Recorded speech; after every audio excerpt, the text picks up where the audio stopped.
હું હાથ જોડીને ક્ષમા માંગુ છું। ભાઈઓ બહેનો, આજે અનેકવિધ કામોના લોકાર્પણ, ખાતમુહૂર્ત, લગભગ માણસા તાલુકામાં 241 કરોડ રૂપિયાના લોકાર્પણ ને ખાતમુહૂર્ત થયા। ભૂપેન્દ્રભાઈ અને કુંવરજીભાઈ એની વિગતે બધી વાત કરી, શું શું ફાયદા થશે। પણ ભૂપેન્દ્રભાઈ, તમને ખબર નહીં હોય, અમે માણસાથી સાયકલ પર અંબોડ આવતા હતા, ભાડાની સાયકલ લઈને આવતા હતા, અને પાછા જતા પહેલા પંચર ના પડ્યું એવું કોઈ દાડો બન્યું નતું। અને આજે માણસાથી હું અહીં આવ્યો, રોડ પર ચકમકતો રોડ, મેં જ ભૂમિપૂજન કર્યું હતું, માનું ભવ્ય મંદિર, અને હવે અહીંયા મોટું તળાવ સરોવર બનશે। ભૂપેન્દ્રભાઈ, માણસાના વતની તરીકે તમારો હૃદયપૂર્વક ખૂબ ખૂબ આભાર માનું છું। ભાઈઓ બહેનો, અંબોડનું તીર્થ, કાળી માતાનું મંદિર, ન જાણે કેટલાય સૈકાઓથી મેં મારા દાદા જોડેથી વાત સાંભળેલી। લોકો કહે છે 500-550 વર્ષ પહેલા મંદિર બનેલું। આ મંદિર આસપાસના સૌ લોકોના મનનું શ્રદ્ધાનું કેન્દ્ર છે। થોડા સમય પહેલા મેં કહ્યું હતું કે આ મંદિરનો જીર્ણોદ્ધાર, યાત્રાધામ, પવિત્ર યાત્રાધામ બોર્ડ કરે। સુંદર મંદિર બન્યું, તમે સુંદર બેરેજ પણ બનાવો છો, પણ મુખ્યમંત્રીજી, મારી એક વિનંતી છે, બેરેજને 1 કિલોમીટર અંબોડથી આગળ લઈ જાઓ તો અહીં સરોવર પણ બની જાય। અને આ અંબોડની આગળ માના આંગણમાં 12 મહિના પાણી ભરેલું રહે, અંદર બાળકો બોટિંગ કરતા હોય, લોકોને આઉટિંગની વ્યવસ્થા હોય, અને સાંજે માની આરતી એ થતી હોય, આવું એક સુંદર ધામ અહીં આગળ બની જાય। નરેન્દ્રભાઈએ ગુજરાતના મુખ્યમંત્રી બન્યા પછી તરસ્યા ગુજરાતની તરસ છીપાવવાનું કામ, મને બરોબર યાદ છે।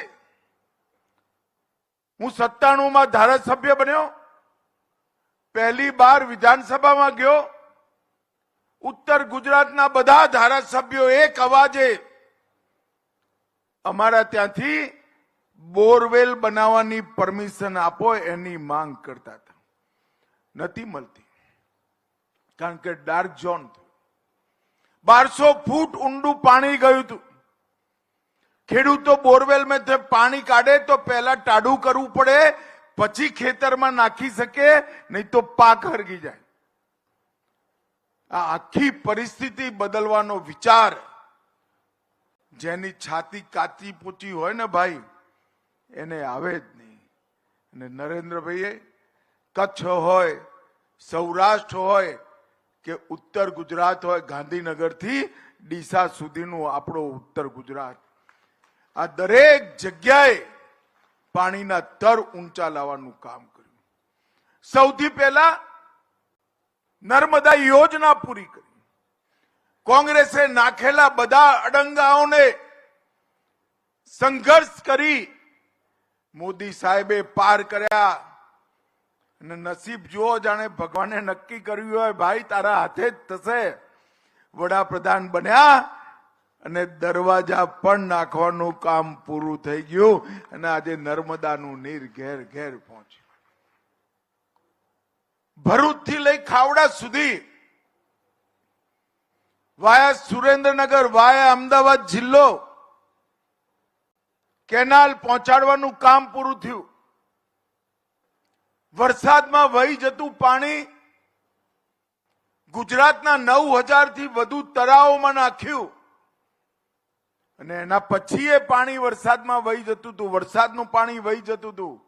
સૌની યોજના કરી સૌરાષ્ટ્રના ગામડે ગામડે પાણી પહોંચાડવાનું કામ આપણા નેતા નરેન્દ્ર મોદીએ કર્યું। બધાને લાગતું હતું કે નર્મદા તો થઈ ગઈ, ઉત્તર ગુજરાતનું શું? એમને સુજલામ સુફલામ કડાણાથી કાઢી ડીસા સુધી પહોંચાડી, દરિયામાં જતું, ખંભાતના અખાતમાં જતું પાણી વારી આપણા પાણીના તર ઊંચા લાયા.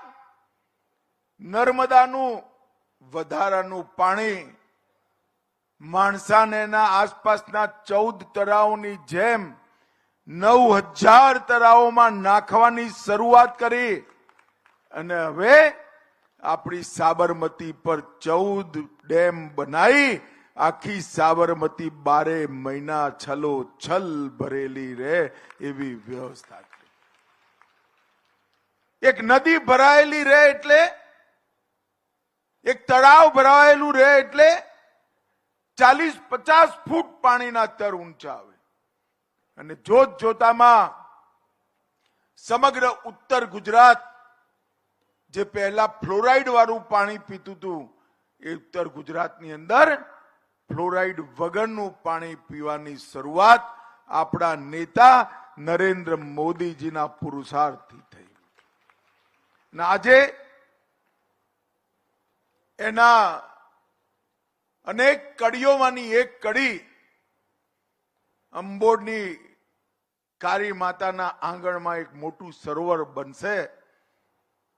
241 કરોડ રૂપિયાના ખર્ચે અનેક કામો માણસા સર્કિટ હાઉસ, નીલકંઠ મહાદેવ પાસે પ્રોટેક્શન વોલ, બદાઉપુરામાં મોટો ચેક રોડ, ચેક ડેમ,